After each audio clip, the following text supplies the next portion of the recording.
हरे कृष्णा, मैं गौरांगी कृष्णदास जी आज आपके लिए प्यारा सा प्रसंग, प्यारी सी कथा कृष्णा की लेके आई हूँ। आज की कथा है जगन्नाथपुरी धाम की। कहते हैं कि प्रभु जो है हमेशा अपने भक्तों पर कृपा करते हैं। ऐसा कहा जाता है कि कृष्णा जो है हमारे जगन्नाथ जी जो है ये सदैव अपने भक्तों पर कृपा करते हैं। लेकिन नहीं, ऐसी बात नहीं है। कृष्णा अपने सभी जितने भी उनके द्वारा निर्मित किए हुए जो भी जीव हैं, जो भी जंतु हैं, सभी पर हमेशा ही कृपा करते हैं। आज की बड़ी सुंदर सी कथा है, बहुत प्यारी सी कथा है जगन्नाथपुरी धाम की। जगन्नाथ जी जगन्नाथ जी हमेशा ही हर छोटे से छोटे, बड़े से बड़े, चाहे जैसे भी क्यों ना कोई जीव हो, चाहे कैसे भी कोई भक्त क्यों ना हो, तो सभी की सदैव रक्षा करते हैं। आज की बड़ा प्यारा सा प्रसंग है। आज की कथा जगन्नाथपुरी धाम की। वहाँ के राजा थे मदन मोहन देव। उनके राज्य में घटना उस समय की है जब अशोक जो है, चक्रवर्ती जो अशोक थे, उन्होंने जब बुद्ध धर्म का प्रचार किया था, बौद्ध धर्म का जब प्रचार किया था, घटना उसी से काल की है। तो उस समय जो बौद्ध धर्मी थे वो काफी सदाचारी होते थे।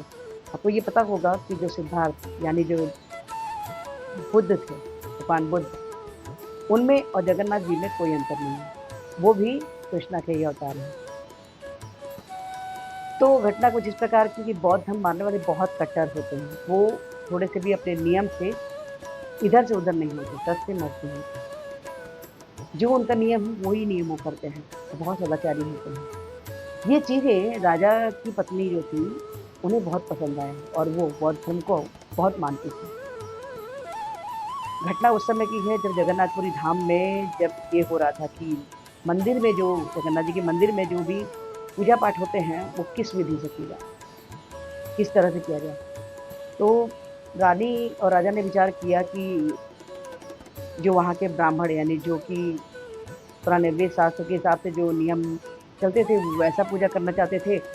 और राजा रानी का कहना था कि बुद्ध धर्म भी बहुत अच्छा है, तो उस तरीके से पूजा की जाए। यहाँ पे बात शुरू हुई। अब यहाँ पे हुआ कि अगर दोनों में पहले दोनों ही गुटों को देखा जाए कि कौन ज़्यादा सर्वश्रेष्ठ है, जो हमारे प्रश्न का उत्तर सही देगा वो उसके हिसाब से यहाँ के जगन्नाथपुरी धाम में पूजा होगी, जगन्नाथ जी के मंदिर में पूजा होगी। हो गया, ठीक है। अब ये होने वाली बात। तो जगन्नाथपुरी में जब राजा और रानी ने विचार बनाया कि एक तो ये बुद्ध धर्म वाले जो भी उनके पंथ के लोग थे वो लोग इकट्ठा हुए, और इधर जगन्नाथपुरी धाम में बाकी जो पंडित थे वो लोग भी इकट्ठा हुए, साधु संत। तो बुद्ध धर्म की तरफ से एक व्यक्ति सामने आया जो काफी नियम कानून से कार्य करता था। हालांकि बुद्ध धर्म में सभी लोग कार्य करते थे। राजा और रानी ने एक सभा में आयोजन किया कि वहां पर यह था कि जो ये प्रश्न का उत्तर सच में ही सही देगा उसी के हिसाब से ये नियम कानून मंदिर में चलेंगे। राजा का मंत्री एक घड़ा लेके आता है। घड़ा में घड़े के अंदर सिर्फ राजा और रानी के अलावा किसी को भी पता नहीं था कि घड़े के अंदर में क्या है। तो राजा ने बोला कि जो भी सच में बताएगा कि इसके अंदर क्या है, जिसका बात बिल्कुल सत्य होगा, उसी को उसी के हिसाब से मतलब कि इस कार्य को वही विजेता माना जाएगा और उसी के हिसाब से यहाँ पूजा वगैरह पद्धति अपनाई जाएगी धाम में। तो पहले मौका दिया गया बौद्ध धर्म के जो आचार्य थे उनको दिया गया। उनसे पूछा गया तो उन्होंने बोला कि घड़े के अंदर में एक सांप है। रानी बहुत खुश हुई क्योंकि रानी को पता था कि उसके अंदर घड़े के अंदर में सांप है। और जब जगन्नाथपुरी के धाम के जो पुजारियों से पूछा गया तो उन लोग सोचे कि अगर हम राजा ने उनसे पूछा कि बताइए इसके अंदर क्या है, तो पुजारियों ने सोचा कि अगर हमने बोल दिया, सहमत हो गए इनके बात से, तो फिर तो पूजा के तो यही लोग करेंगे। तो उन्होंने क्या किया कि कालांतक विद्या के द्वारा उन्होंने उस सर्प को जला दिया, भस्म बन गया।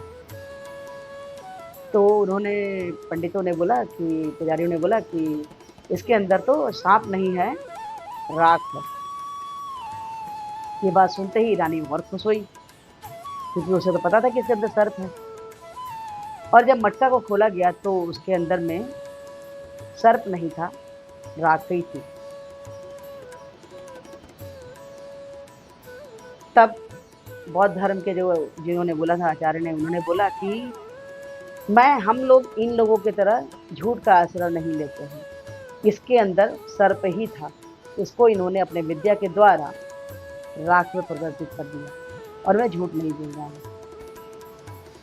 लेकिन राजा ने क्या किया, बोला कि मैं तो अभी देखे वाले को विश्वास करूंगा, जो मैंने देखा। राजा का कहना था कि जो मैंने देखा मैं उसी का विश्वास करूंगा, आपके बात का नहीं। इस प्रकार बौद्ध धर्म के जो प्रचारक आए थे उनको राज्य से बाहर निकलने के लिए आदेश दे दिया गया। तो रानी ने बहुत दुखी, और रानी ने कहा कि आप जानते हैं कि सच्चाई क्या है।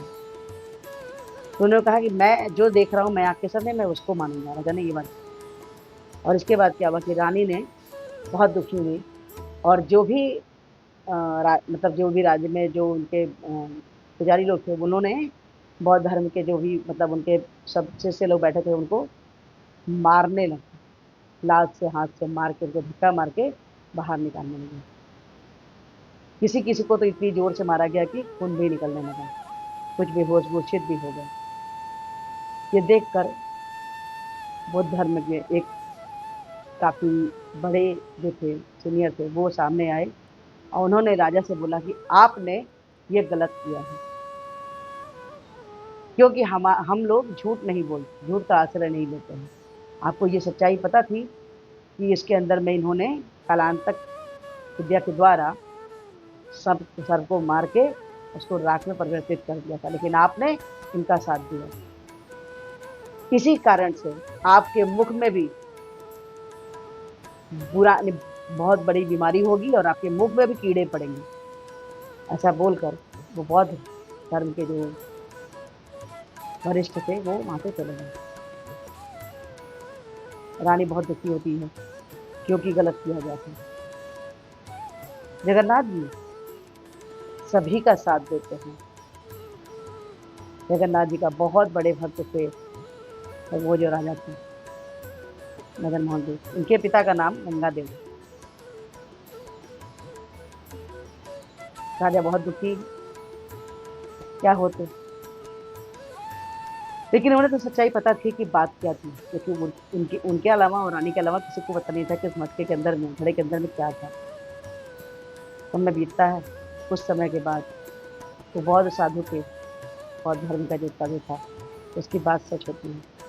राजा के मुंह में बहुत ऐसी बीमारी होती है और राजा बहुत दुखी होता है, बहुत इलाज कराता है, बहुत इलाज करता है, पर उससे वो बीमारी दूर नहीं होती। और जैसा कि उस बौद्ध धर्म में जो वरिष्ठ थे उन्होंने वो श्राप दिया था, ये भी नतीजा हुआ कि उनके मुख में कीड़े भी पड़े, कीड़े निकलने लगे।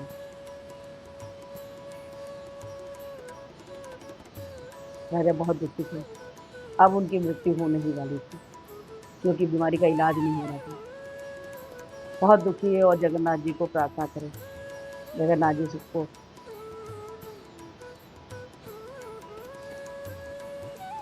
राजा सो रहे थे और अचानक कमरे में एक दिव्य प्रकाश उत्पन्न होता है।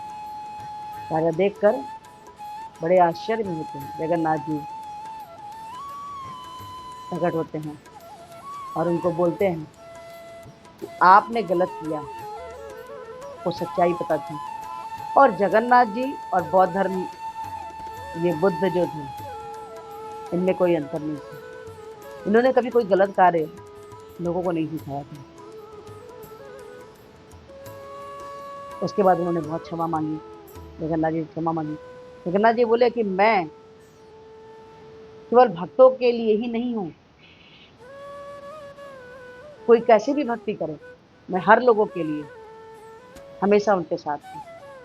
जगन्नाथ जी तो वो बहुत क्षमा मांगते हैं और बोलते हैं मुझे क्षमा कीजिएगा प्रभु। और राजा ने क्षमा मांगने पर जगन्नाथ जी इतने कृपालु हैं कि वो उन्हें क्षमा कर देते हैं। और वो बौद्ध धर्म के अनुयायियों को बुलाकर उनसे क्षमा भी मांगा। जगन्नाथ जी की कृपा से उनके मुख का जो था क्षमा मांगने के कारण